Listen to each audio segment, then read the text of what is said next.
Ladies and gentlemen, we've got updates on the Trump administration, the current situation. First, we're going to take a look at Trump's approval, the daily tracker. This is Rasmussen. They're a Republican pollster, but they have Trump now sitting +7. They're a daily tracker, so there's some serious volatility to it. It ebbs and flows, but certainly we've seen Trump's approval rating. When you look at the economy, the trade approval, it's going up. A lot of this is based off of, as we know, the improving stock market, the lower inflation, although inflation, you could argue the trueflation is creeping back up above 2%. That's mainly because of the energy prices, the crude oil going up a little bit.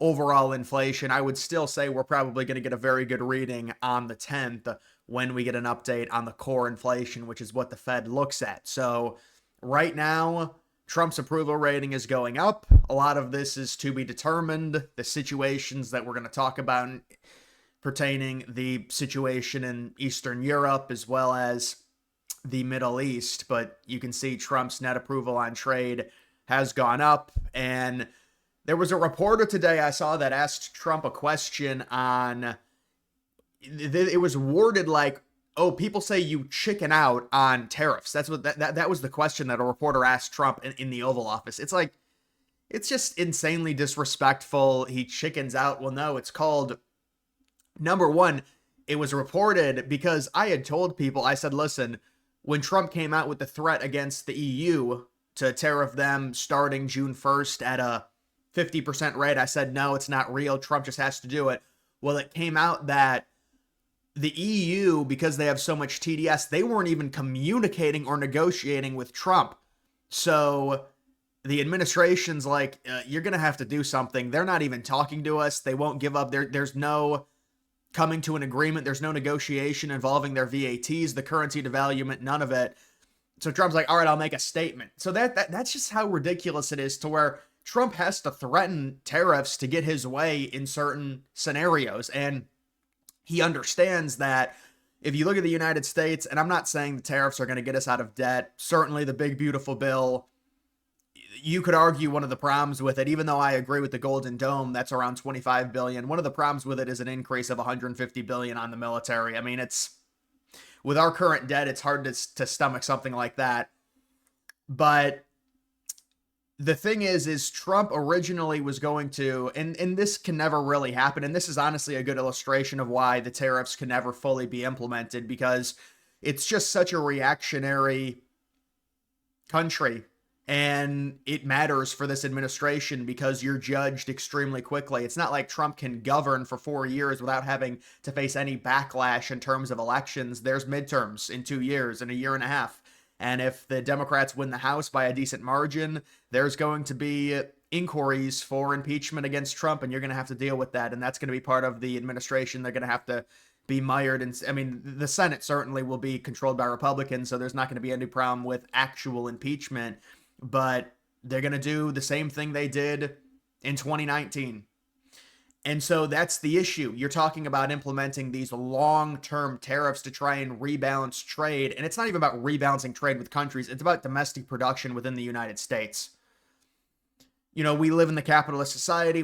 Certainly capitalism is way better than socialism, communism. Even liberals now, at this point, they've given up on it.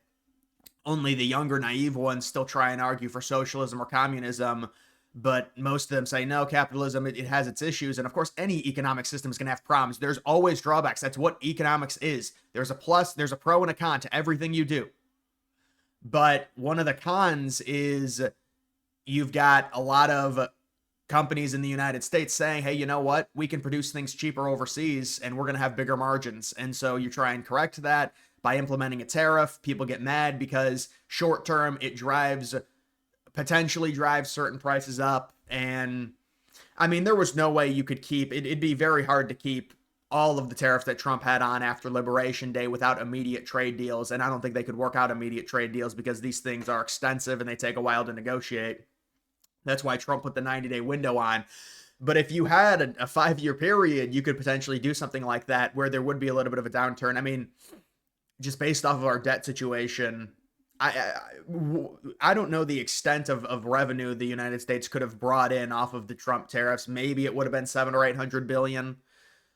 if you're talking about a $2 trillion deficit, you're eating into about 45% of it, but it's not going to be that. It's around 2 or 300 billion in terms of the tariff revenue the United States will make now. That's what I would expect. That's all the estimates. You could argue maybe it's 400 billion. Really depends on how some of these corporations treat the tariffs in terms of paying them or not. But we'll have to see. I mean, the tariffs have been tamed significantly, and the approval rating goes up because again, it's a long-term thing. They have to be implemented long-term for them to work. There might be some short-term pain. We're already feeling short-term pain. Like 14% of our yearly budget goes to servicing debt. That's short-term pain. But it's like people want that. The way that people, the American citizens operate is they don't care. As long as like right here, right now, the economy is doing well, the debt can keep going up. And so that's the problem that administrations have to deal with. It's like you want to fix the debt problem, but fixing the debt problem causes short-term pain, which in turn causes a disapproval of 7%. Or the approval rating going down 7, or whatever it is. And now it's +2 because Trump took the tariffs off right. But it's like, then they're like, oh, that's why tariffs are bad. No, it's just that you have to leave them on long term for them to work. And we live in a system where there's always elections every 2 years, whether it's presidential or midterms.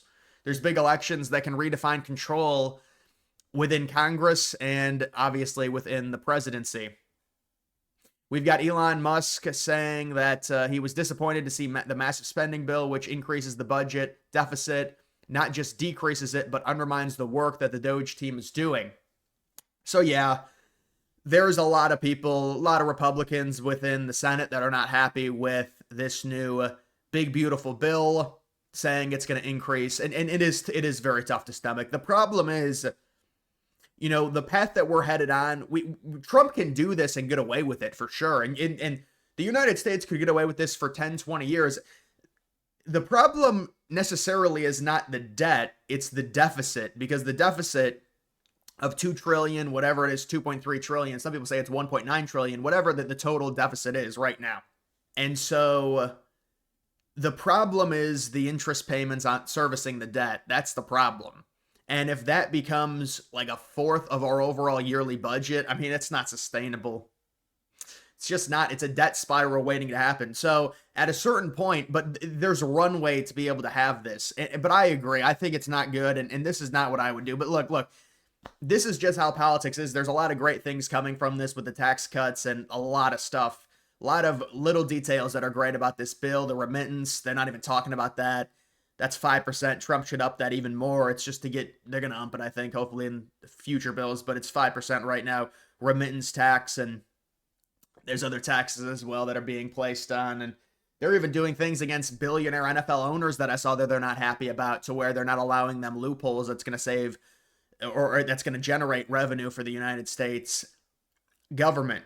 So you also have that. But listen, I understand it is a little bit demoralizing, but this is like, the chickens are going to come home to roost at some point with the government. There's going to have to be a major change. There has to be a radical overhaul of our budget.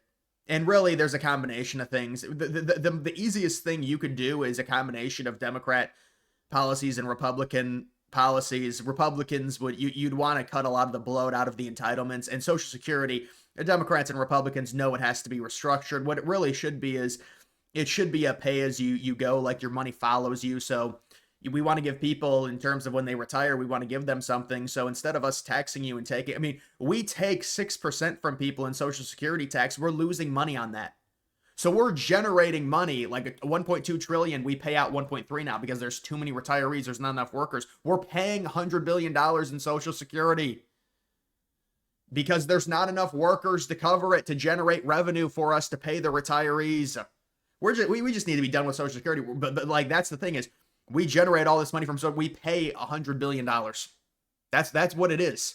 Because if we generate 1.2 trillion in Social Security taxes and pay 1.3 trillion, that's per year we lose $100 billion. So we're taxing you to lose money because they never fixed it. Once you start seeing people living longer, there's not as many people working. That's a problem. And so Social Security has to be reformed. Republicans know it. Democrats know it.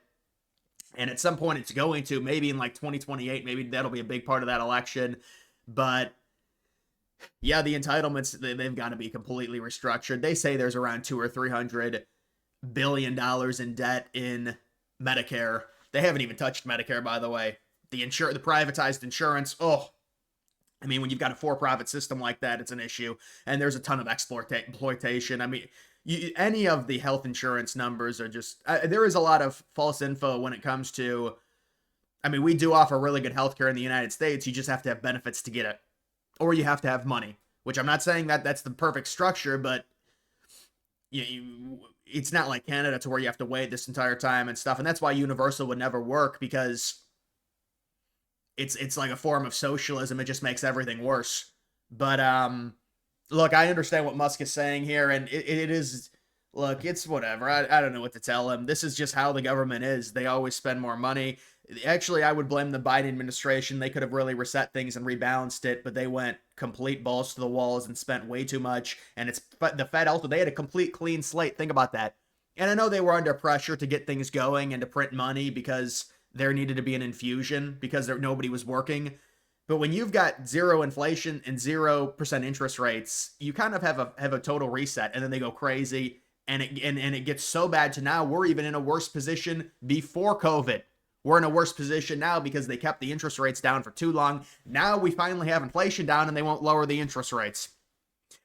So it's like you really can't win with them, but they're going to lower them in September. That really makes sense. They lowered them last September to try and help the Democrats. It didn't work out. Trump administration wants to arrest around 3,000 illegal aliens daily. They want to deport around 1 million people. That's what they want per year. People say it's unsatisfactory. It's not enough. Well, number one, when Trump came in, they didn't have the infrastructure to properly deport people. They didn't have the funds to do it. Now they've got this bill. There's a huge infusion into the ICE and more agents and things like that. So they're going to deport a bunch of people. I mean, look, we'll see what happens.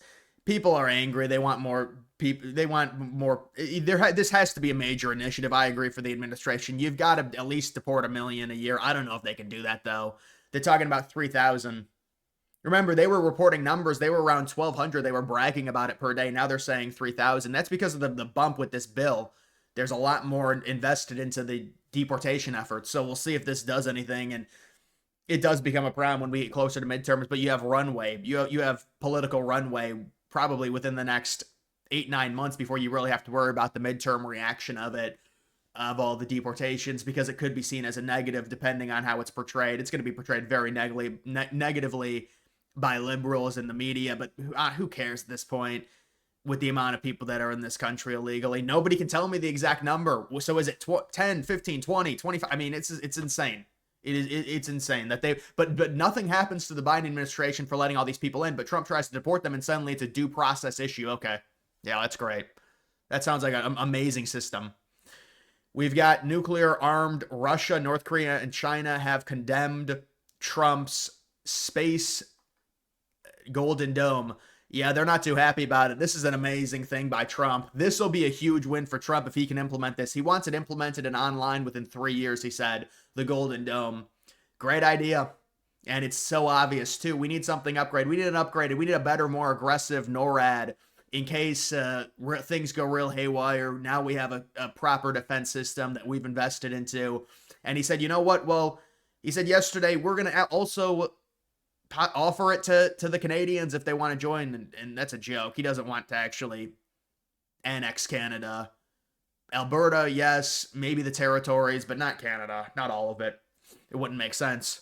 So it was a joke, but this is a great thing what Trump is doing with this, and these countries are angry because especially for Russia, that's one of their big golden gooses. It's threatening nuclear war.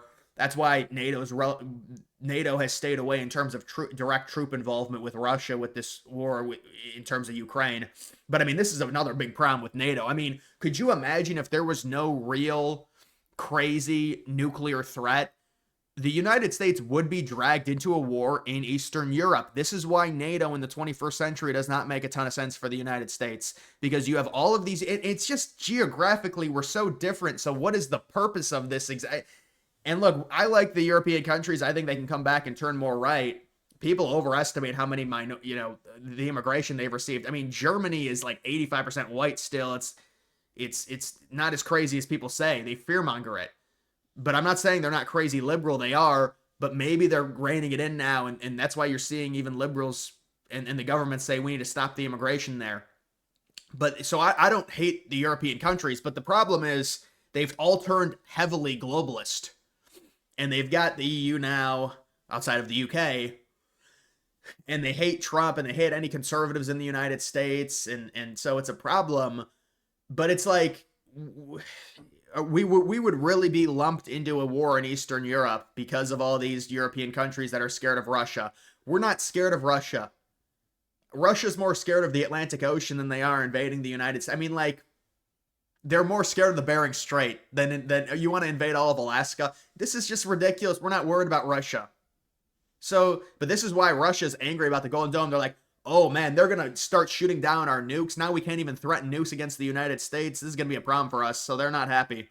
But this is good tech. This is what happens. This is nice what Trump is doing with this Golden Dome. And either way, guys, that is going to do it for this video. Make sure you like the video down below. Also follow me on X. Link to that's always in the description.